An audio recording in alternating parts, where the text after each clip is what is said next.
Shalom. All praises to Yahweh, Bahashem, Yahweh Shai, Bahashem Rakakwadash. Double honors to the apostles and elders of Great Millstone, and peace and blessings to the 144,000 and the rest of the elect. This lesson will be entitled No Reparations on This Side. And this is based off an article that I'm reading here from The Hill, which was posted 2 days ago. And it's titled UN Chief Calls for Slavery Reparations. And if you're an Israelite and you've been in this knowledge for a bit, you should know that, hey, you're not going to, you Negroes, Latinos, Native Americans, any of you descendants of the Israelites, you're not going to receive any kind of reparations on this side. And neither should you want to receive them, because this man's money is useless. Anything this man can give you, Esau, Edom, or the rulers of this world can give you, is all corruptible. It's useless. You should seek the kingdom of heaven instead, which is coming shortly. But going into the article, it says United Nations Secretary General Antonio Guterres has called for slavery reparations over the transatlantic slave trade, which deprived enslaved people of education, healthcare, opportunity, and prosperity. And you shouldn't want to prosper in this world, because it's coming to an end. What is prosperity in this world? You're looking at being a part of the alphabet movement, being still so-called black, not knowing your heritage, having money here, having corruptible things here. There's nothing here in Babylon the Great. This is just, it's smoke and mirrors. There's no education here. Matter of fact, I got here, this is Micah chapter 2. Oh, that's wrong. Micah chapter 2 and verse 10. Arise ye and depart, for this is not your rest, because it is polluted. This land, wherever, this whole earth is polluted under under Esau, Edom, the so-called white man. The whole earth, from the air to the food to the water, the minds of these people, your bodies are polluted. You have microplastic in your bloodstream. There's babies born with microplastics already in them. You're subject to all kinds of sicknesses, from physical to mental. The philosophies of this place is completely polluted. Everything is polluted here. Arise ye and depart, for this is not your rest. And this isn't our rest neither. There's more to come after this. This isn't the end all be all. You think you're just going to have to be here in Babylon the Great and have to pay taxes on top of taxes on top of taxes, hoping to get, now you can't even really, buying houses are kind of out the window. You're not going to own anything. It's going to be rentals, going to be crammed up into these shoebox apartments, living on top of other people. Like there's nothing here. There's no rest here. Constantly, fearing for your life. What you're gonna eat? What polluted food you can eat next? But continuing on, arise ye and depart, for this is not your rest, because it is polluted. It shall destroy you, even with a sore destruction. So, hey, this place will destroy you, but this place is also set to be destroyed. Going back to the article,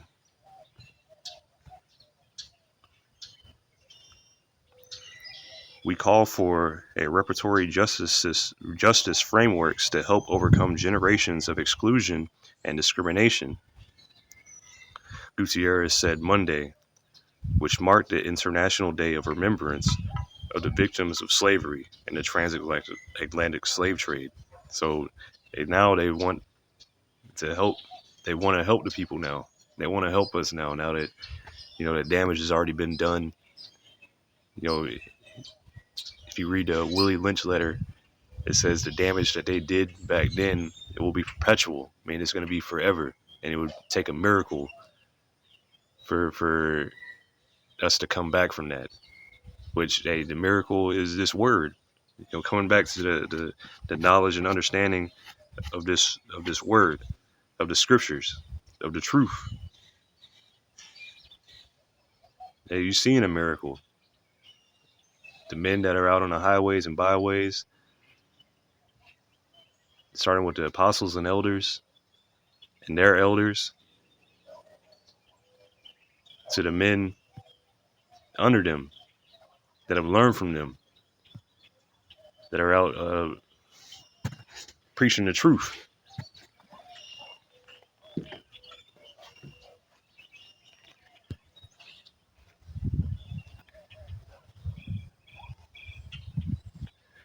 We appeal for the space and necessary conditions for healing, repair, and justice, he said.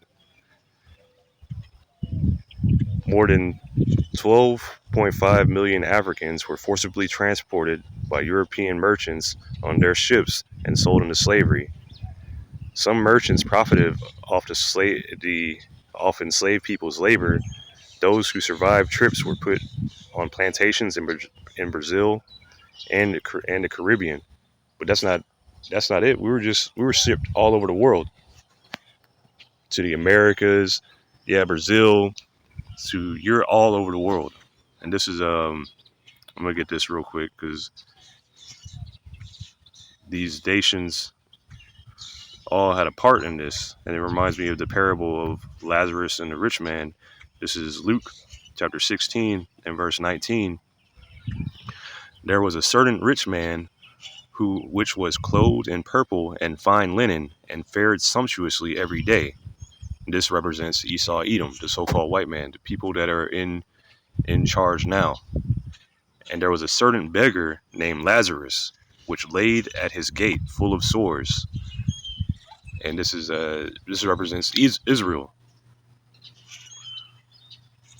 being in a low estate, and desiring to be fed with the crumbs which fell from the rich man's table. And this is, wanting to get just a piece of the pie, whatever. Wanted to get something. Being in this low estate, hey, we have to go to our enemy for the one of all things. And desiring to be fed with the crumbs which fell from the rich man's table. Moreover, the dogs came and licked his sores. And the dogs was all the other nations. We were sold to all the nations. And they helped us. They didn't help us at all. Everything they've done, they made it worse. They made our wounds worse. Hey, how it said they discriminated against us. They kept us out of education. Until which the Lord ordained it, but hey, we didn't know who we were until these last days. This is the only slavery where we had no idea. We lost our whole heritage, having no idea who we are as a people. Thinking we're just Africans. No, we're not just Africans. There's a separation between the people. We're not Hamites, or so-called, the Southern Kingdom. We're not Hamites. Israelites are not Hamites. So-called black people are not Hamites. There's a difference. You can see the difference in the people. One people can grow facial hair, the different facial, how do you call it? The faces look different. It's just different. The spirits are different.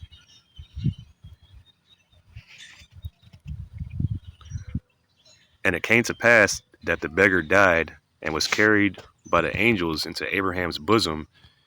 And the rich man also died and was buried. And and in hell he lift up his eyes, being in torments, seeth Abraham afar off, and Lazarus in his bosom. And he cried and said, Father Abraham, have mercy on me, and send Lazarus that he may dip the tip of his finger in water and cool my tongue, for I am tormented in this flame. And people like to look at this parable and see, oh look, there is a hell, but it's not. This first of all, this is a parable. Two, this isn't talking about hell. This is talking about the condition that Esau Edom is going to be in, the terrible conditions that he's going to be in. And then if they were in hell, which they say is a fiery pit, what good is dipping your finger in some cold water and put it on your tongue gonna do? No, he's saying to ease this punishment, to make it go take it a little easy on me.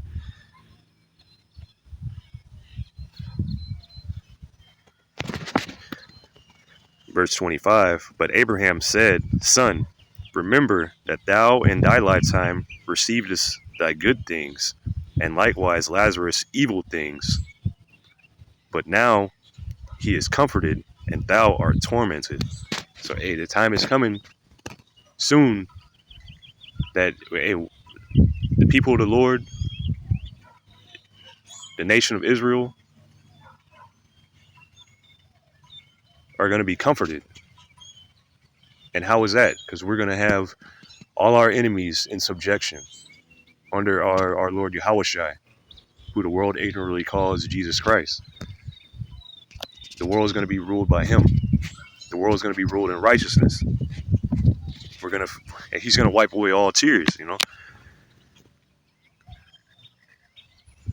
Verse 26, and besides all this, between us and you, there is a great gulf fixed, so that they which would pass from hence to you cannot, neither can they pass to us that would come from thence.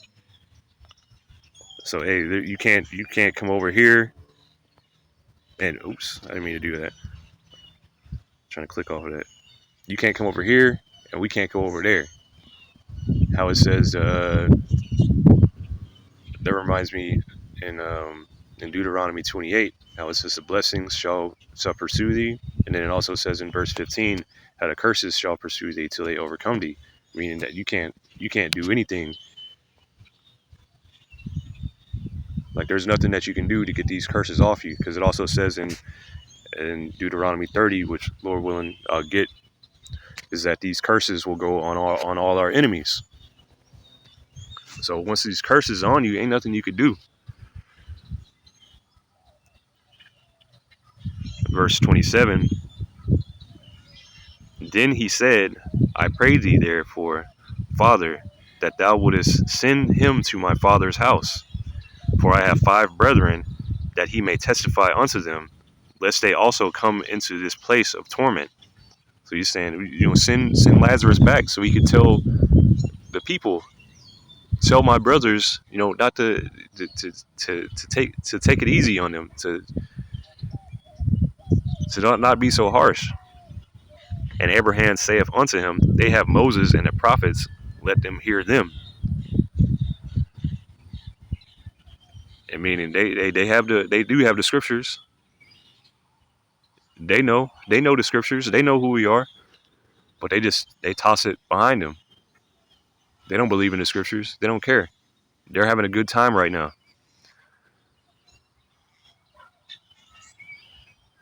And he said, nay, Father Abraham, but if one went unto them from the dead, they will repent. And he said unto them, if they hear not Moses and the prophets, neither will they be persuaded, though one of them rose from the dead. So, hey, they're set in their ways. But back to the article, hey, Lord willing, this is edifying. But continuing on, back to the article, basically, hey, they're trying to find ways to please Israel now. And we gotta got to make a day of remembrance. We got to give them reparations.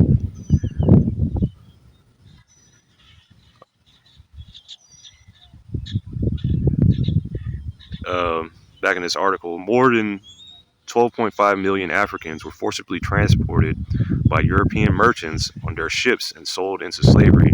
Some merchants profited off enslaved people's labor. Those who survived, which it wasn't some merchants, it's everybody profited. Wherever we were shipped to, that whole land profited. Look at Babylon the Great. This nation is built up, how it's built now. Look at these other nations, how they're built up.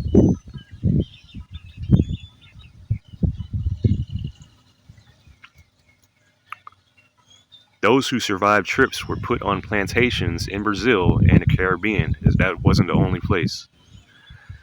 This laid the foundations for a violent discrimination system based on white supremacy that still echoes today, Gutierrez said. Descendants of enslaved Africans were not Africans, were Israelites, which African, that's named after a Roman, Leo Scipio Africanus, and people of African descent are still fighting for equal rights today, equal rights and freedoms around the world, which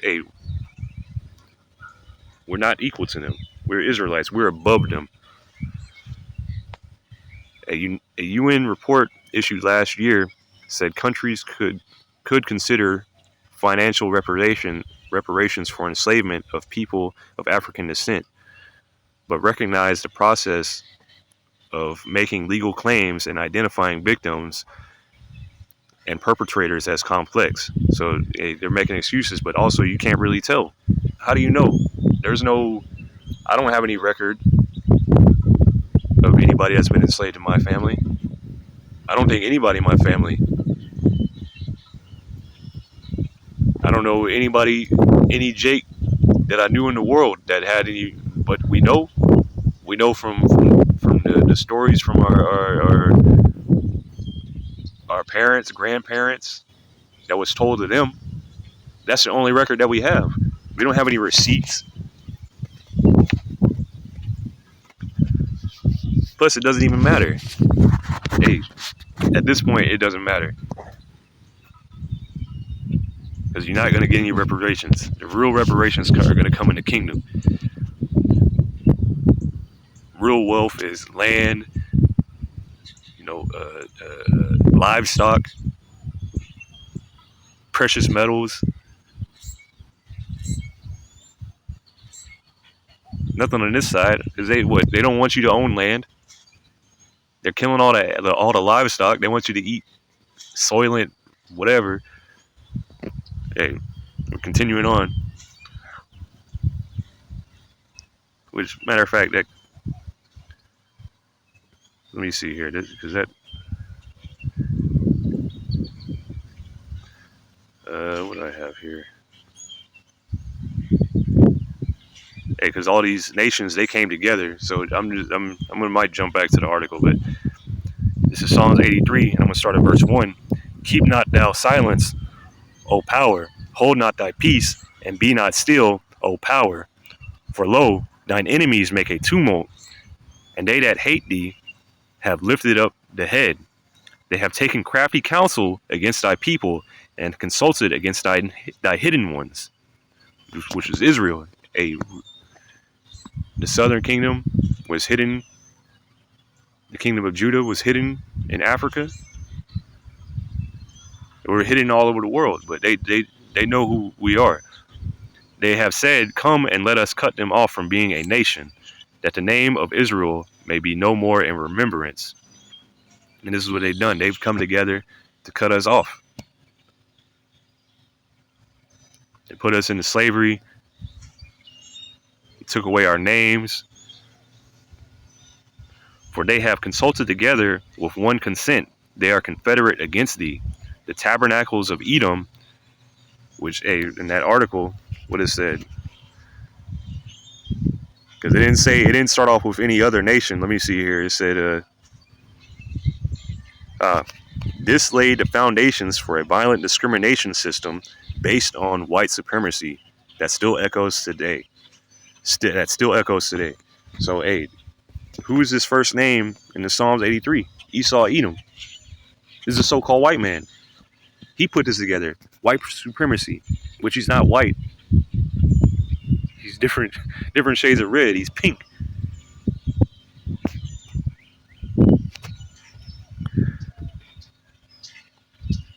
The tabernacles of Edom, the Ishmaelites, and of Moab, and the Hagarenes. I mean, all these nations, they came together. They all have one consent. Hey, we got them. And this is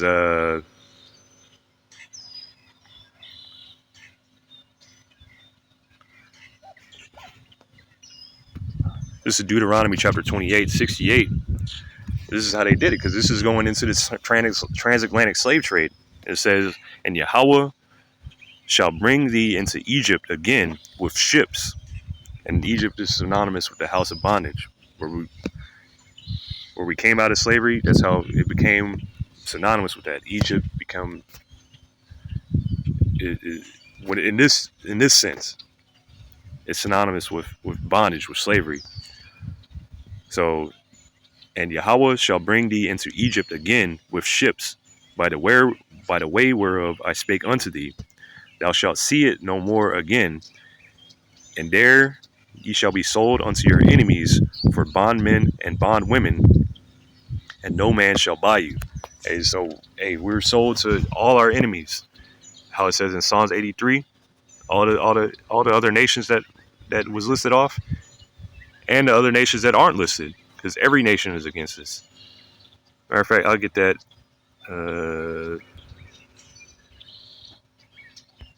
Because I'm gonna come back to this. First Maccabees.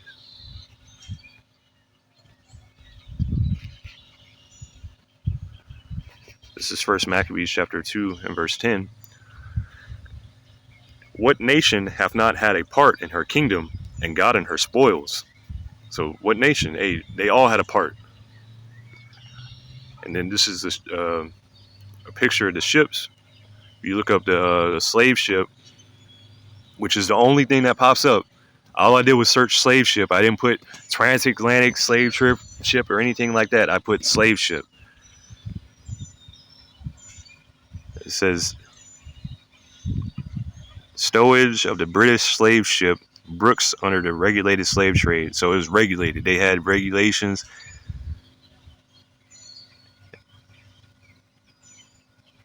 So that it said, which they shipped more than 12.5 million. But that could be just one figure from one number. But this is how they had the ships. It says a plan of lower deck with the stowage of 292 slaves, 130 of these being stowed under the shelves as shown in the figures B and figures, oh, I can't read what that says. Is that S or 5? Oh yeah. So it's showing you. Look how they had the Israelites. Look at what they did.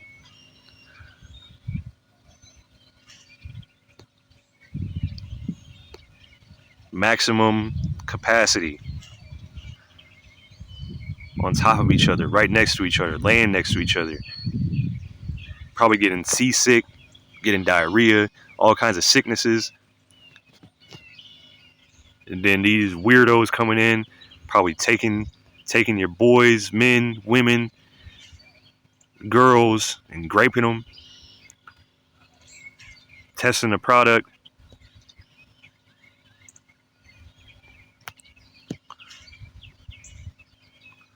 And I'm going to jump up to verse 48, I believe.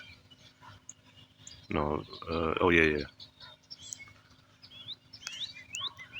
Deuteronomy chapter 28 and verse 48.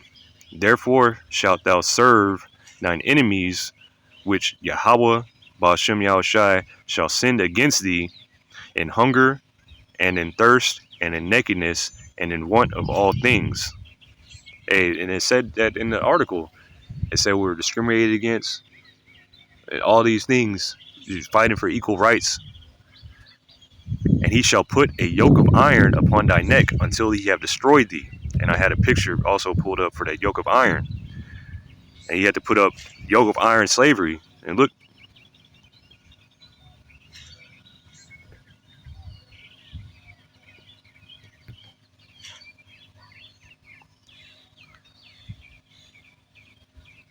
It says the U.S. abolished slavery, myth or reality.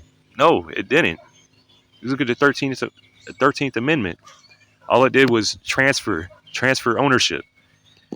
Now instead of how do you say it, being a slave outright, now you're sold to private corporations.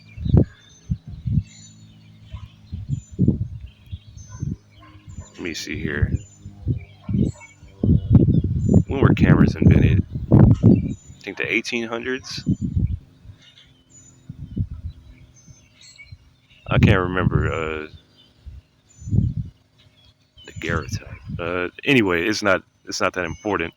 But this wasn't that long ago. People like to think, oh, slavery, that was so long ago. No, that was only what, 1 or 2 generations ago. What, 100 years ago that it ended, and it didn't end. 140. Let's see, 2024.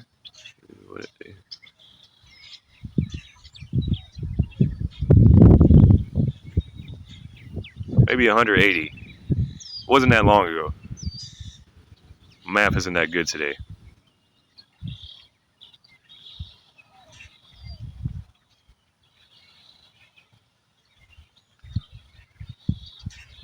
But this happened.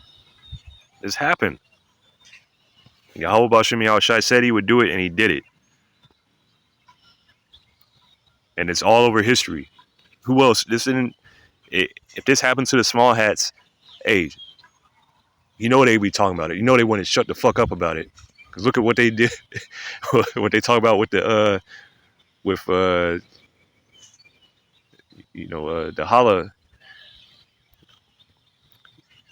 They ain't gonna say it.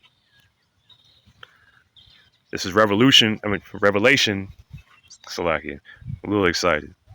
Revelation 11 verse 8. And their dead bodies shall lie in the street of the great city, which spiritually is called Sodom and Egypt, where our Lord was crucified. And this place is Sodom. Spiritually Sodom. Sodom was already destroyed long ago. But this is spiritual Sodom. Look at what they do here. This place promotes sodomite behavior. Now they're teaching that in schools now, teaching the history of it. But they're not going to teach, the history. They're teaching all that history, but they're not going to teach the end of it. What happened to Sodom and Gomorrah? And this is spiritual Egypt. Again, we went into Egypt. This is the house of bondage. This is spiritual Egypt. Look on your dollar bill. You got pyramids on it. And this is also where our Lord was crucified, where they crossed him out. They crossed out his image. The Lord is not a stringy, long-haired, leprous Edomite. The Lord is if he was here today, he would look like a so-called black man. Or he would be considered to be a so-called black man. He had woolly hair, super dark, brown skin.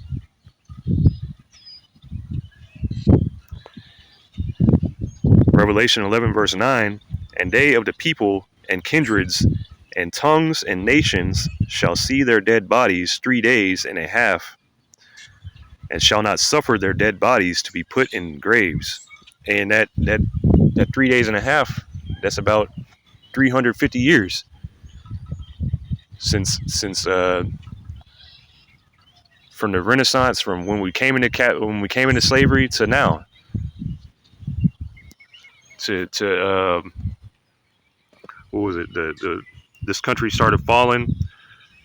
I think around 1969, when when the elder, I can't remember his exact title, but Abba Bibbins started to preach. And it was passed down from him to the men under him, to the men that were under those men, to our apostles and elders today. But hey, these nations, they didn't suffer us. They let us be dead. They didn't bury us. They didn't give us any kind of. They didn't tell us we were Israelites. They didn't say anything like that. We just niggers, spooks, spics, whatever. They didn't care. Revelation 11 verse 10. And they that dwell upon the earth shall rejoice over them and make merry, and shall send gifts one to another, because these two prophets tormented them that dwelt on the earth. And that's both the north and southern kingdoms. The northern and southern kingdoms. They were shipping us back and forth.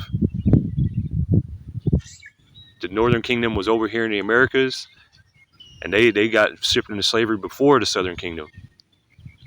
They were shipping them back and forth, trading, building up their nations, rejoicing. The gifts that they were sending to each other were the slaves. The one I like to go into was Yasuke, which was a slave that came to Japan with the Portuguese, and they gifted him to what was he? I believe his name was Nobunaga, which was like considered like a one of the greatest generals in Japan at the time.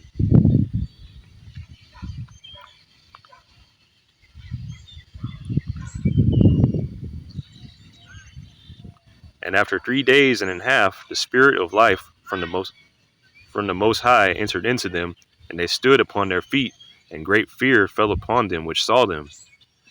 And these are happening in the last days.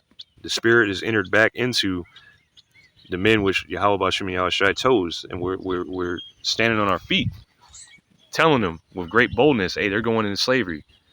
Your time is up.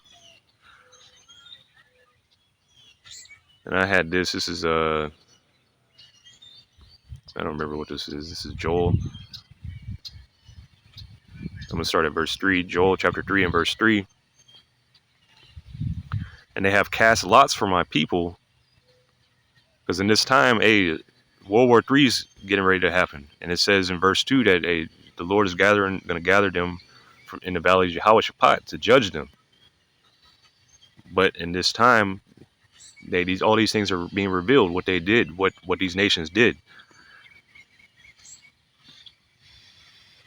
Joel 3 and verse 3, and they have cast lots for my people, and have given a boy for an harlot, and sold a girl for wine, that they might drink. And this is the nations, they did this. These so-called Hamite nations, how these Edomites like to say, oh, other black people sold black people into slavery. So what? What's that got to do with your punishment coming?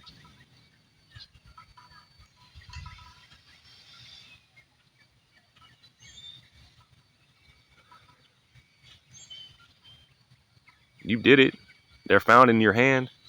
We're found in your hand. This is what you did. You were you were trading the boys to use them for your perverted ways, buying them, trading them for different weapons, guns, liquor, giving our daughters to be harlots. What else they did? They dashed the babies against the stone, cutting open the pregnant mother's wombs, and dashing the babies against the stones. And now they want to turn around and say, oh, we need to help them, give reparations to them. Joel 3 and 4, yea, what have ye to do with me, O Tyre and Zidon, and all the coasts of Palestine? Will ye render me a recompense? And if ye recompense me swiftly and speedily, I will return your recompense upon your own head. And you're not going to be able to, there's nothing you can do. Then I had a map here, I believe this is of the transatlantic slave trade con. So we didn't just go to South America, to Brazil. It shows we went everywhere.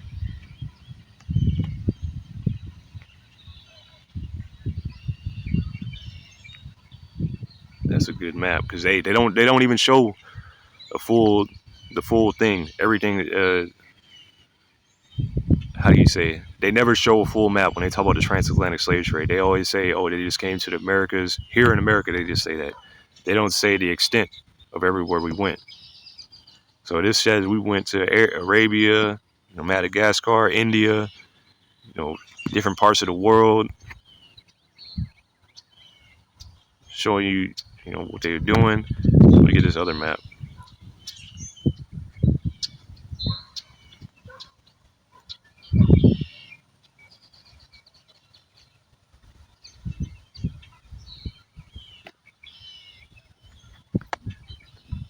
And a lot of these different companies and plantations that we were shipped to, hey, they're still around today. They might have changed names or whatever, but they're still around. Imperial Sugar is one. The different banana plantations.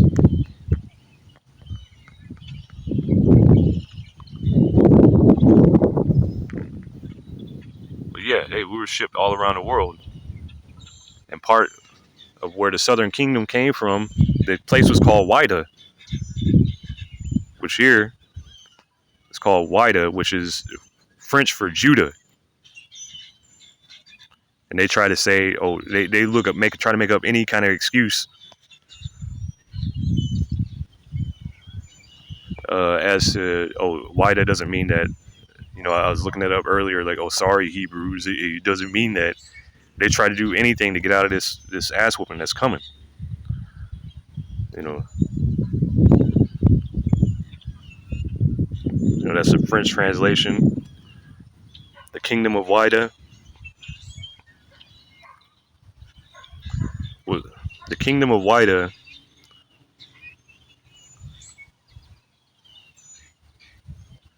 which you see here, known as Weda, Wida, Ayuda, Wida, Wida, Judah, was a kingdom on the west coast of Africa, what is now Benin.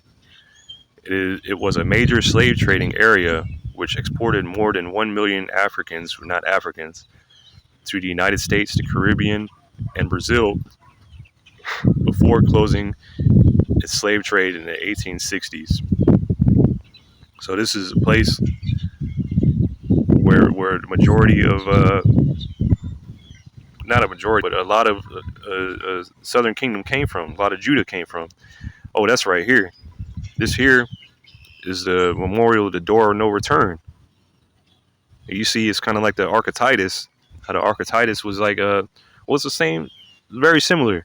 Because the Archetitus was them commemorating their takedown of Judah, and this is it again. Let me get that.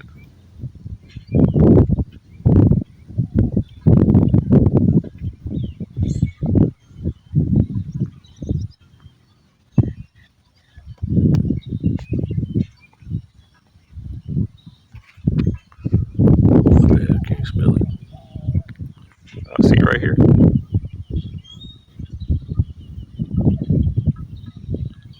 Yeah, them celebrating.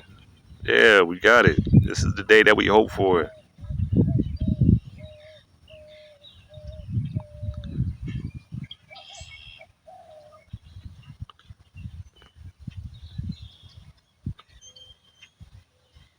So again, they're doing it again. But hey, you got something coming to you. This is Revelation 13 and verse 10. He that leadeth into captivity shall go into captivity. So hey, you got this coming to you. You got this to look forward to you.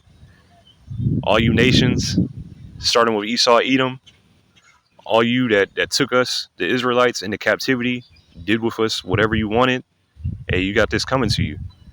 He that leadeth into captivity shall go into captivity. He that killeth with the sword must be killed with the sword. So hey, he showed no mercy to us. He led us into captivity. killed us, lynched us.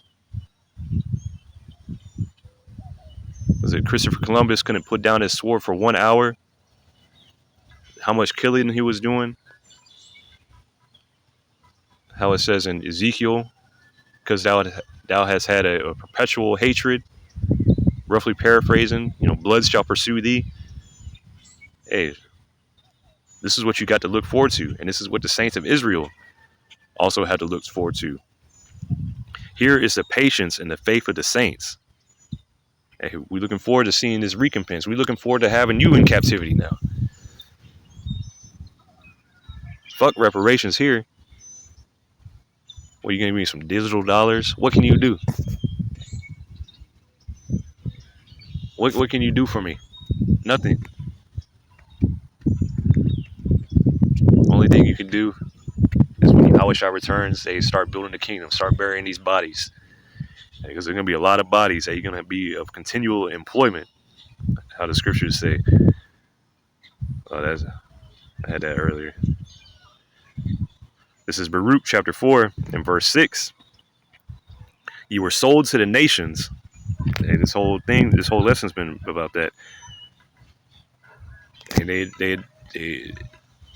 these other, this guy is admitted, hey, we've had these people in captivity. We were sold to the nations, not for your destruction, but because ye moved the Most High, Yahweh Ba'ashem Yahushai, to wrath. Ye were delivered unto the enemies. Hey, this is why we moved the Most High to wrath. For ye provoked him that made you by sacrificing unto devils and not to the Most High. Hey, ye have forgotten the everlasting power that brought you up, and ye have grieved Jerusalem that nursed you. Hey, this is what we've done. We disobeyed the Most High. We made a promise to him. We would do all that he said, and we broke it. We couldn't hold up our end of the bargain. And this is the punishment. You're living through it. You're seeing it. Whether you believe it or not, it doesn't matter. This happened. Here we go. Exodus 19 and 5. Now, therefore, this is the Most High. If you will obey my voice indeed and keep my covenant, then ye shall be a peculiar treasure unto me above all people, for all the earth is mine. So, hey, if we were able to keep the covenant, keep all the laws, statutes, and commandments of Yahweh, Ba'ashem Yahushai, hey, we would have been fine, but we couldn't. This flesh is weak. And we're not in the new covenant yet. The new covenant is going to be once Yahushua returns and we go into them chariots. The elect of Israel go into them chariots. This is Deuteronomy 14 and 2.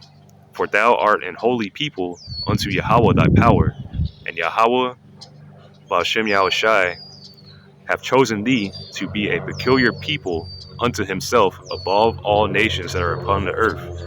And we're a peculiar people. Let me get that word peculiar real quick. This is H5459, Sa-ga-la, which is to be shut up, wealth, a jewel, special, valued property. We belong to the Lord. I think it says in Jeremiah, like he is married unto us. Also, when Yahushua returns in Revelation, it says that he saw New Jerusalem coming down as a bride. Even Yahushua was saying, invite them to the wedding.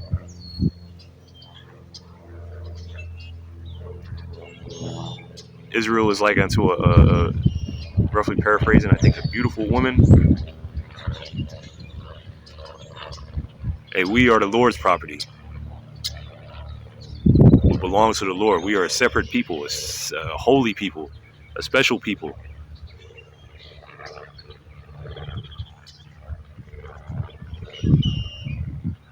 This is Zechariah chapter 2 and verse 8.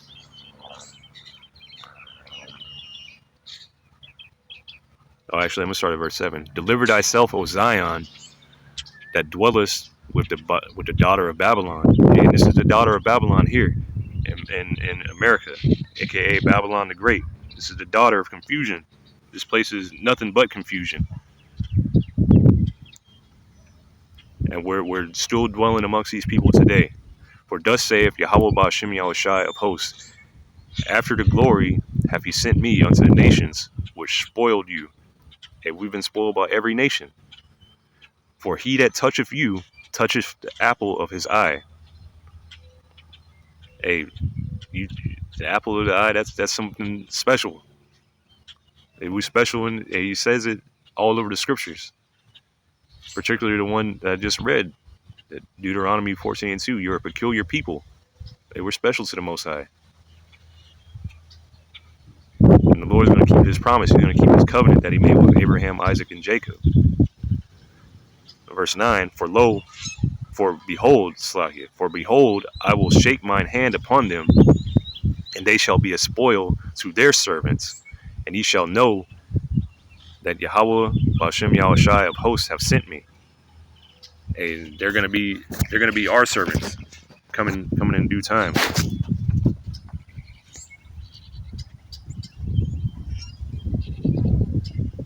This is Jeremiah chapter 50 and 33. Thus saith Yahweh Ba'ashem Yahushai of hosts, the children of Israel and the children of Judah were oppressed together, and all that took them captives held them fast. They refused to let them go. They refuse to let us go. They're not going to let us go. Yahushai has to return to bring us out of their hand. Hey, these other nations, especially Esau, Edom, he's being hardened like Pharaoh was hardened in Egypt. They're not going to let us go. We tell him all the stuff that's going to happen to him. Hey, he's going to keep coming. He's going to try to come with great wrath. He's going to bring that micro C hip charagma on us. He's going to come in like a flood. You know.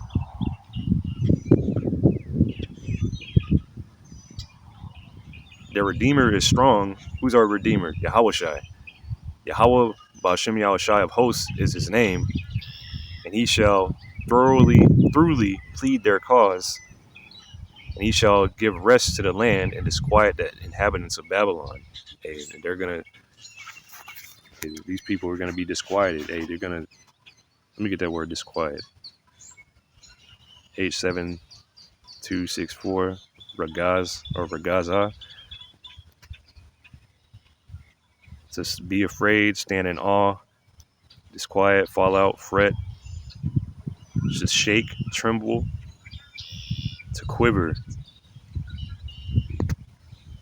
perturbed. That's an interesting word.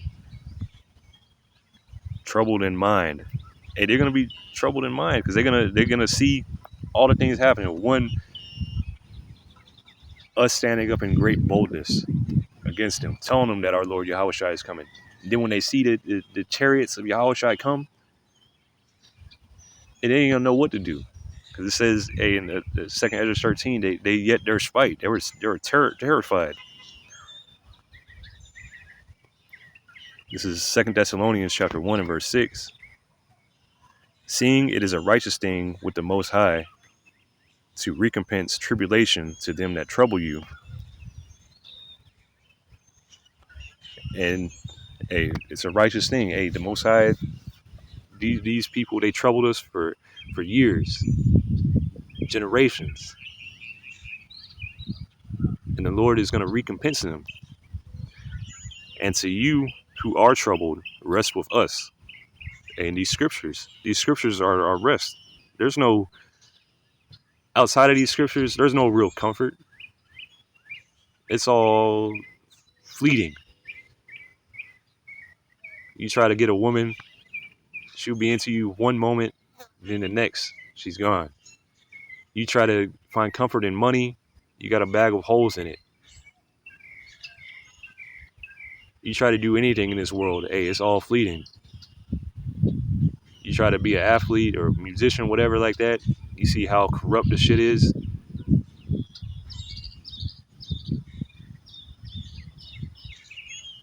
Like me personally, like whenever I find something interesting, I might be into it for a little while and then, I'll lose interest in it. Like, man, what's the fucking point of this? Like, is this it? Which right now, I like jewelry crafting. it's fun to me because I like, I like to, I'll read about these stones in the scriptures, and then I'll read about their properties. They have scientific properties and whatnot, and they look nice. And then reading about the different arrangements and all this, like, it's interesting to me because it's like, I don't know, however my mind thinks, it's like, oh, I find interesting in this because I relate things to the scriptures, and things I find interesting to me is my ability to relate them to the scriptures. You know, if that makes any sense. Like, the things I enjoy help strengthen my bond with the scriptures, which I guess it makes a feedback loop because it strengthens my bond in the scriptures. It strengthens my interest in the scriptures. I want to learn more. And so with me learning more or whatever, and now I have something to relate it to. Now I can go.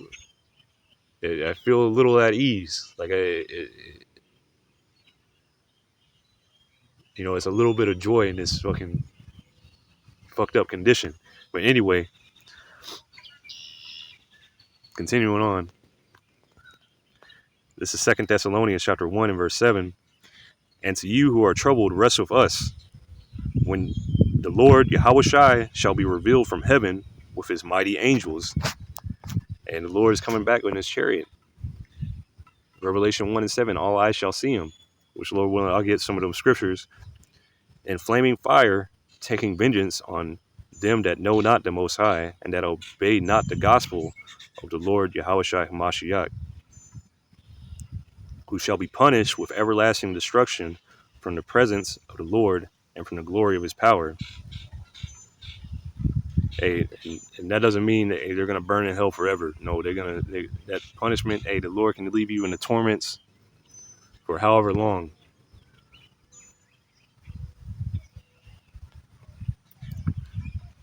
Verse 10. Let me read that again. Verse 9. Who shall be punished with everlasting destruction from the presence of the Lord and from the glory of his power, when he shall come to be glorified in his saints, and to be admired in all them that believe, because our testimony among you was believed in that day. And when the Lord returns, you guarantee you're going to hear shouts from all over the world. There's the men that believe in Yahushua, the men and women, children that believe in Yahushua, giving glory to him. Yahweh Bashem Yahushua, call hall Yahweh Bashem Yahushua, giving glory, shouting. This is and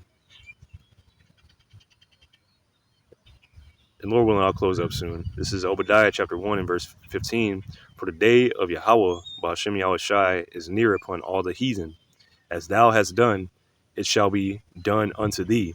Thy reward shall return upon thine own head. Hey, y'all are going to get the return. Y'all are going to get, you put us into slavery. You had no mercy on us. So, the same thing's going to be done to you.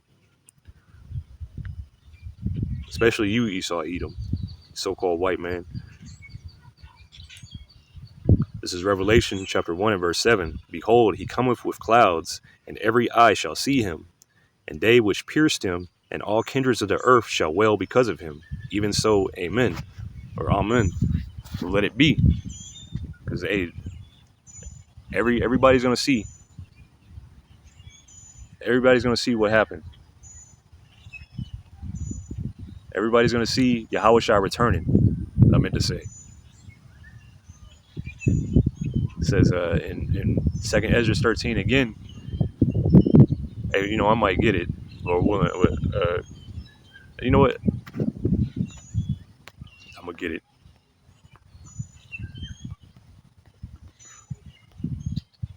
Oh.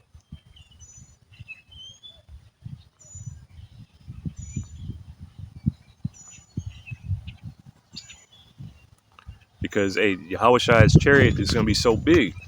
It's going to be ridiculous because it says, all eyes shall see him. This is 2nd Ezra 13. I'm going to start at verse 3.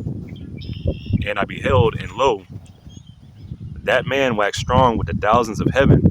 And when he turned his countenance to look, all the things trembled that were seen under him. And whensoever the voice went out of his mouth. All they burned that heard his voice, like as the earth faileth when it feeleth the fire. And after this I beheld, and lo, there was gathered together a multitude of men out of number from the four winds of heaven to subdue the man that came out of the sea. And like how I was saying in that Joel 3, all these people, all these men are going to be gathered together in the valley of Hawashaphat. And this is where he's first going to appear. But this is, it says, all these men, all they burned that heard his voice. But verse 6, it says, but I beheld, and lo, he graved himself a great mountain and flew upon it. So, but I would have seen the region or place whereout the hill was graven, and I could not. So Ezra is seeing this. He's saying, normally when you see a mountain, you can see. Let me see here. Let me see. I pulled up pictures before.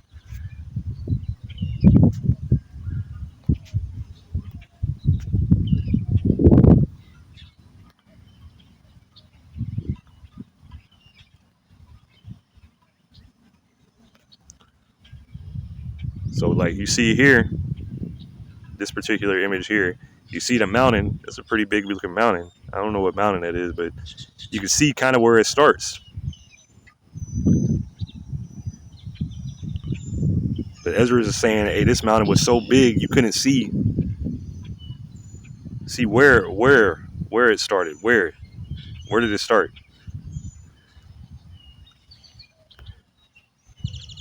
Close that.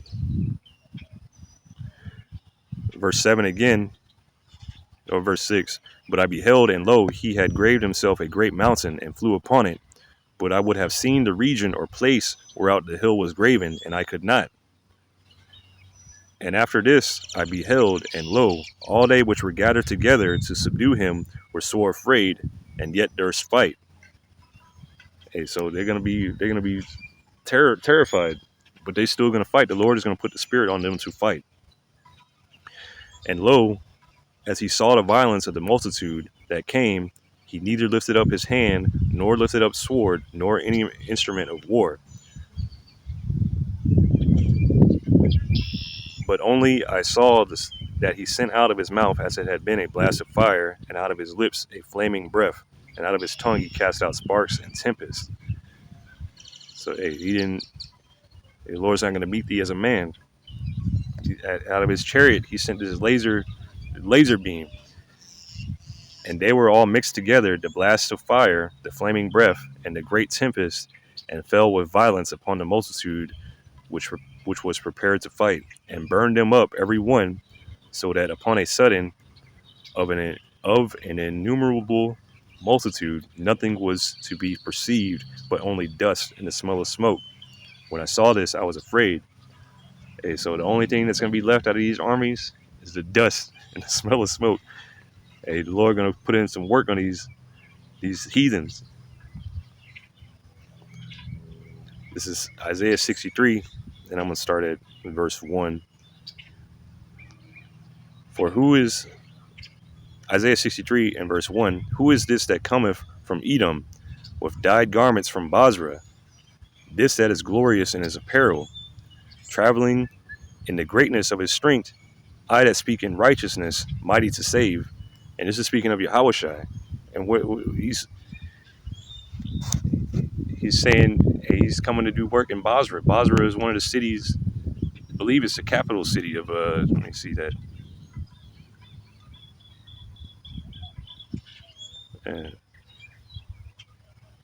It's one of the cities of Edom. And it's saying, hey, where are you coming from? The dyed garments from Basra? Wherefore art thou red in thine apparel, and thy garments like him that treadeth in the wine fat? So why is your apparel all red? Why? I have trodden the winepress alone, and of the people there was none with me, for I will tread them in mine anger, and trample them in my fury, and their blood shall be sprinkled upon my garment, and I will stain all my raiment.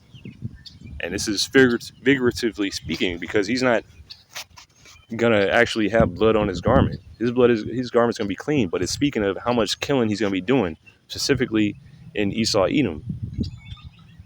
Hey, Psalm 83 again. This is who put this scheme together.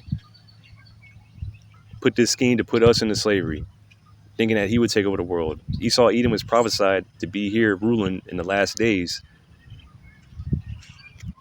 and the Lord is going to do a great work when dealing with them. It said in that second Ezra 13 that innumerable multitude was turned into dust. For the day of vengeance is in mine heart, and the year of my recompense redeemed is come. Hey, this is a time coming. They said in Revelation 1:7 that even those that pierced him will see him. You don't think he wants vengeance on those that pierced him?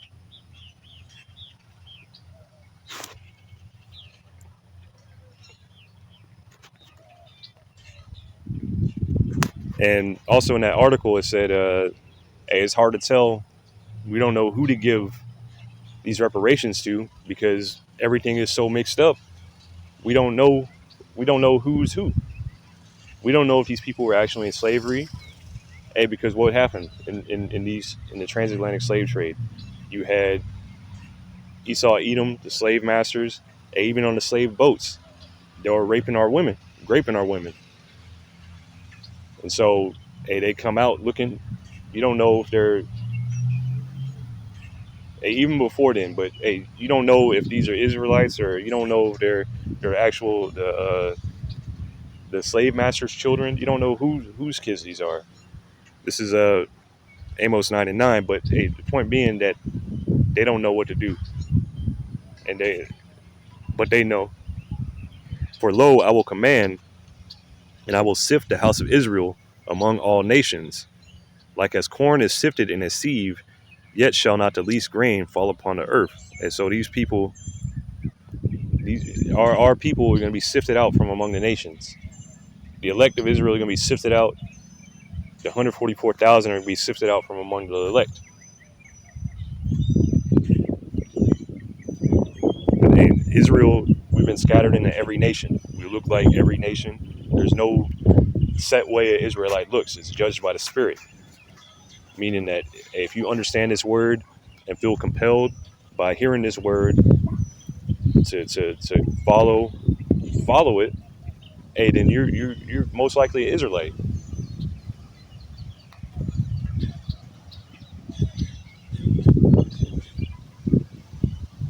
or you are an Israelite. You hear this word and continue in it. Hey, you're an Israelite. There's a good chance you could be of the elect.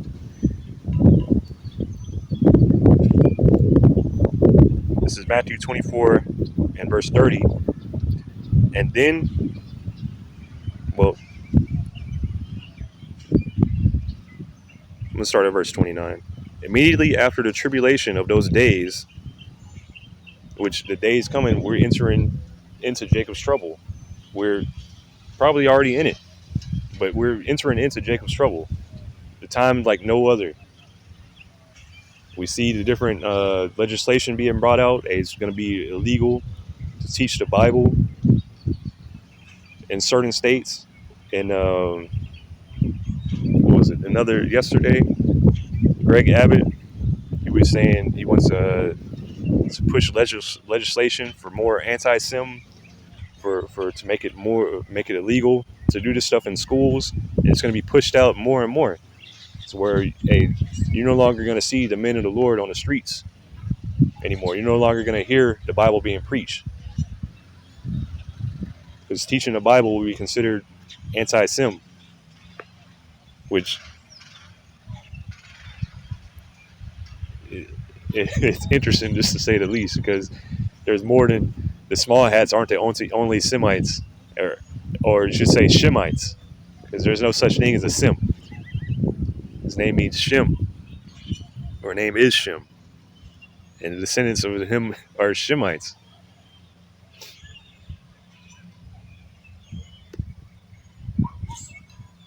You have Shemitic people, Shemitic Moabites, Shemitic Edomites, Shemitic Israelites. How can you be anti yourself? Immediately after the tribulation, or Matthew 24 and 29, immediately after the tribulation of those days shall the sun be darkened, and the moon shall not give her light, and the stars shall fall from heaven, and the powers of the heavens shall be shaken. Hey, talking about the nuclear destruction. Hey, the cloud from the nuclear destruction, this place, all the ICBMs that are gonna hit this place, it's gonna pretty much black out the sun. The stars falling from heaven, those are the ICBMs. And the powers, hey, those are the governments here. The different governments around the world, they're gonna be shaken. And then shall they appear the sign of the Son of Man in heaven. And then shall all the tribes of the earth mourn. Hey, like I was reading 2 Ezra 13, Revelation 1, and they shall all the tribes of the earth shall mourn. Then shall all the tribes of the earth mourn, and they shall see the Son of Man coming in the clouds of heaven with power and great glory. And he shall send his angels with a great sound of a trumpet, and they shall gather his elect from the four winds, from one end of the heaven to the other. And so, hey, Lord Yahushua is going to collect us in a great chariot. That great big chariot that Yahushua had in 2nd Ezra 13, he's going to collect us in that same chariot. But we're going to be sifted from among all people because we're scattered among all the nations. This is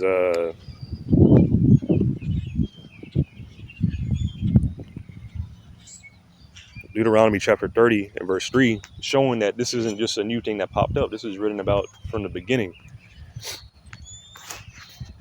Deuteronomy 30 and verse 3.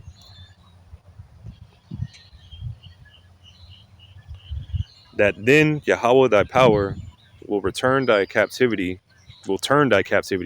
and have compassion on thee, and will return thee and gather thee from all the nations. So like, will return and gather thee from all the nations whither Yahweh Ba'ashem Yahushai thy power have scattered thee. So hey, Yahweh Ba'ashem Yahushai is going to turn our captivity in these last days, and he's going to gather us from all the nations where he scattered us. If any of thine be driven out into the outmost parts of heaven, from thence will Yahweh Ba'ashem Yahushai thy power gather thee, and from thence will he fetch thee. And Yahweh Ba'ashem Yahushai thy power will bring thee into the land which thy fathers possessed, and thou shalt possess it, and he will do thee good and multiply thee above thy fathers. And Yahweh Ba'ashem Yahushai thy power will circumcise thine heart and the heart of thy seed to love Yahweh thy power with all thine heart and with all thy soul, that thou mayest live. So, hey, the time's coming in the near future, and we're going to be gathered from wherever we've been scattered.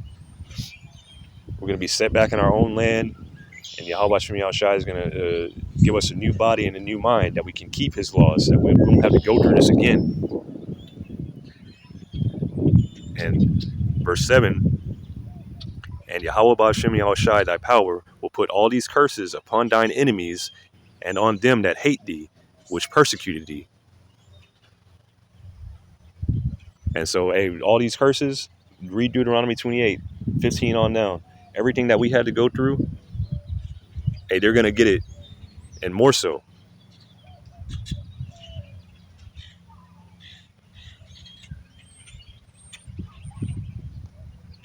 This is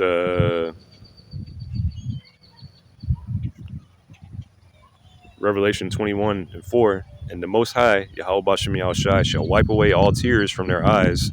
Who's that? The Lord's people, the elect. The 144,000 and the rest of the elect.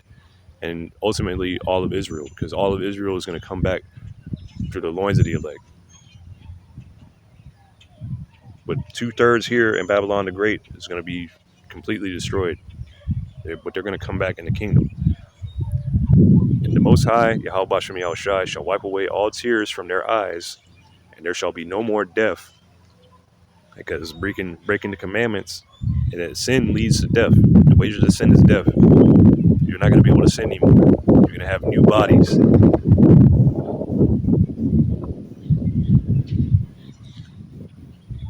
There shall be no more death, neither sorrow nor crying, neither shall there be any more pain, for the former things are passed away.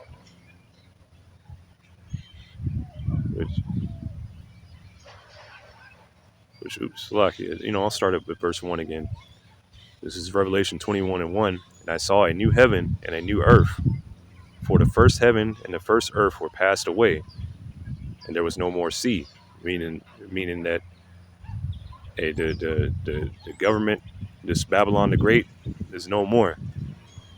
The beast system is no more. But the first heaven and the first earth, that's passed away. It's gone. Now it's for the new earth, which will be ruled in righteousness, a renewed earth. And I, John, saw the holy city, New Jerusalem. The New Jerusalem. Jerusalem was a people before it was a place. Coming down from God out of heaven, prepared as a bride adorned for her husband. But hey, John the Revelator, he's seeing this on the Isle of Patmos. He's seeing this. He's seeing in a vision as a city, but this is representative of the people, the new people coming down, the elect coming down from the chariots. And I heard a great voice out of heaven saying, "Behold, the tabernacle of the Most High is with men, and he will dwell with them, and they shall be his people. And the Most High himself shall be with them, and be their power." Hey, so how it said in Deuteronomy, I was reading Deuteronomy. Did I read that in Deuteronomy? Deuteronomy 14, and also Exodus. Hey, we're the Lord's people. We're a peculiar people to him. We belong to him. And the Most High shall wipe away all tears from their eyes, and there shall be no more death, neither sorrow nor crying, neither shall there be any more pain, for the former things are passed away. These are beautiful words. These will give you hope. Like, hey, no more of these heathen ruling over us. None of this.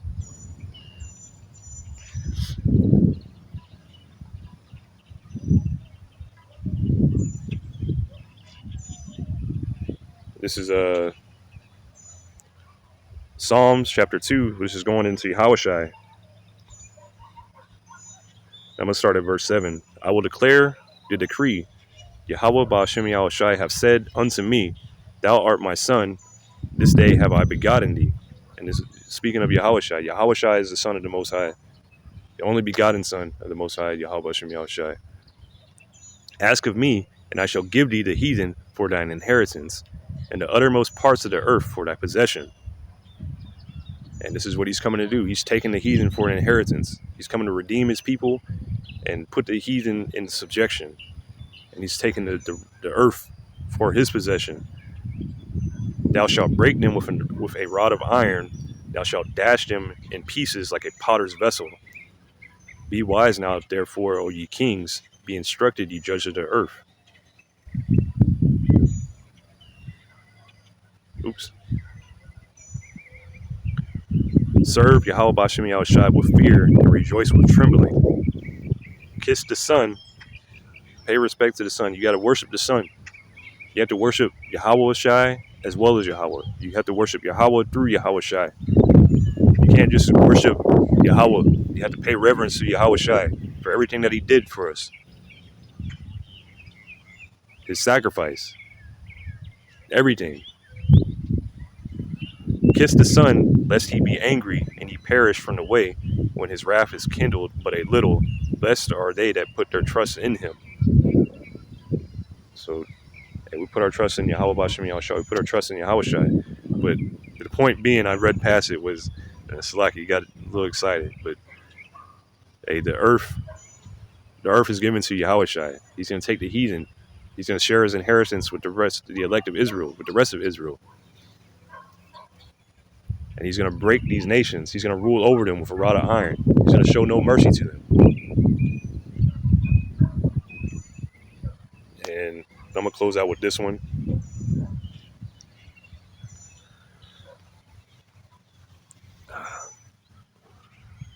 And I'm going to start at Psalms 149 and verse 5. Let the saints be joyful in glory. Let them sing aloud upon their beds. And the saints are the Israelites. You can read the previous Psalms, Psalm 148.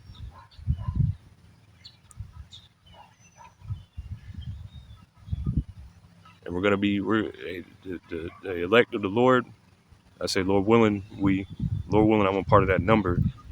But hey, the saints, whoever those men are, hey, they're gonna be joyful when Yahushua returns. They'll be glad to see him. Verse 6, let the high praises of the Most High Yahweh B'Shem Yahushai be in their mouth and a two-edged sword in their hand, to execute vengeance upon the heathen and punishments upon the people, to bind their kings with chains and their nobles with fetters of iron. Hey, this is what the saints are looking forward to. They're looking forward to putting these heathen in subjection. How they had us, to execute upon them the judgment written. And what was the judgment written? That they're going to go into slavery. You let us into slavery, you're going to go into slavery. To execute upon them the judgment written, this honor have all his saints. Praise ye Yahweh B'Shem Yahushai. Hey, Lord willing, this is edifying. I'm going to say all praises to Yahweh B'Shem Yahushai B'Shem Hakwadash. Double honors to the apostles and elders of Great Millstone. Peace and blessings to the 144,000 and the rest of the elect. Shalom.